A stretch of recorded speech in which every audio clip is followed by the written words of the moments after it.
And finally, new rule, you can love America and still be okay with burning the flag. President Trump wants to make that illegal, and I know for conservatives, this is an issue that really drives them up a wall that Mexico isn't paying for. But that's the great irony. Flag burning is free speech, and free speech is one of the key things that makes America great.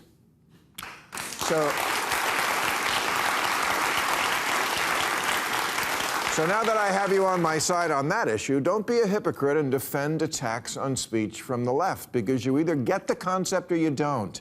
And sadly, a lot of people don't anymore. Yes, mostly the young who were never taught it by their derelict educational system, but also Lisa Cook. She's the Fed board member Trump is trying to fire for bullshit reasons, and they are bullshit. But when she tried to get another professor fired because he once, according to one student, was less than rapturous about Martin Luther King Day, no, she should know better. She said free speech should have its limits. Yes, it should, and does. And this comes nowhere close to them. It's bad enough that Trump is attacking free speech from the right, throwing the Associated Press out of the press pool, calling reporters enemy of the people, threatening and suing networks simply because he doesn't like the coverage. This country can't become that. But it also can't become what the UK is now, a place where you get arrested for tweets, something that happens 12,000 times a year now in Britain.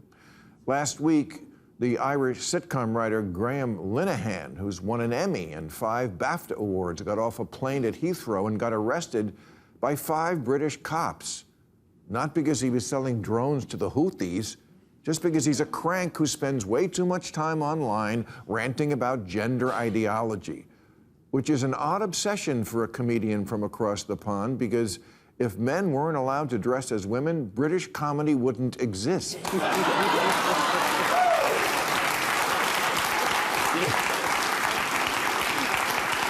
There'd be absolutely nothing left of Shakespeare but the sonnets, and Monty Python movies would be 20 seconds long.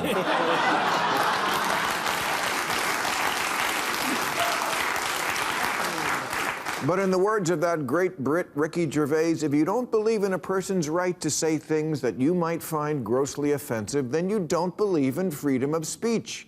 You shouldn't have to eat your words at the airport. The chicken Alfredo on the flight was bad enough. So, Linehan may be crude, but there's plenty of non-crazy people, liberal people, who think the left has gone a little mad with trans issues. Some have expressed that opinion with literary sophistication, like J.K. Rowling. Some by getting big laughs, like Dave Chappelle. And some are downright ugly about it, like Linehan. But ugly is the price of a freedom so great as speech.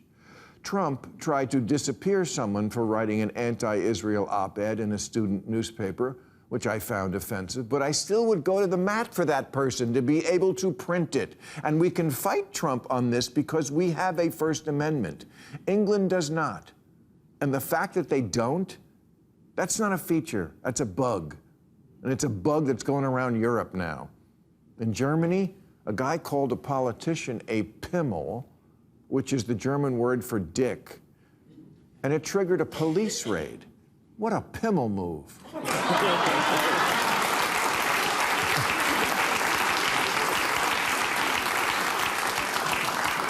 A guy from North Yorkshire in Britain faced 2 years in prison for wearing a Halloween costume depicting the terrorist who bombed the Ariana Grande concert. Bad taste? Yeah, bad taste is the whole point of Halloween. This Scottish man was found guilty of hate speech for a YouTube video where he taught his pug to salute when he said Sieg Heil. Sieg Heil. Sieg Heil.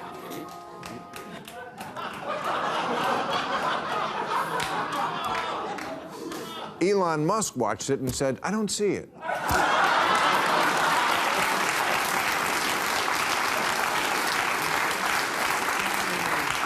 But, you know, Musk, Kanye, this fucking dog.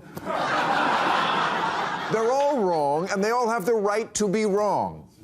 Britain is now considering the so-called pub law. Okay, it's not just about pubs. It's a workplace bill aimed at preventing any kind of harassment in the workplace, including verbal remarks overheard.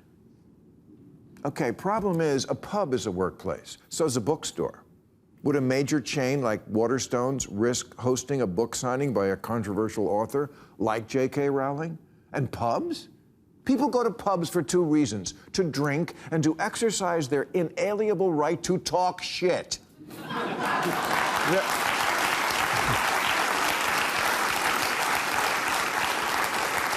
They're not in the House of Lords. They're in a bar called the Drunken Cock.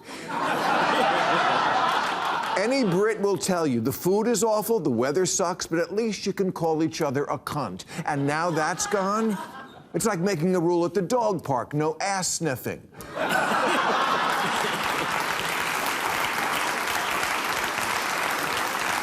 Okay, here's the kicker. Get this. Saudi Arabia is having a comedy festival this month. Really? Saudi Arabia. It's gonna be great. If you die on stage, you get 72 virgins.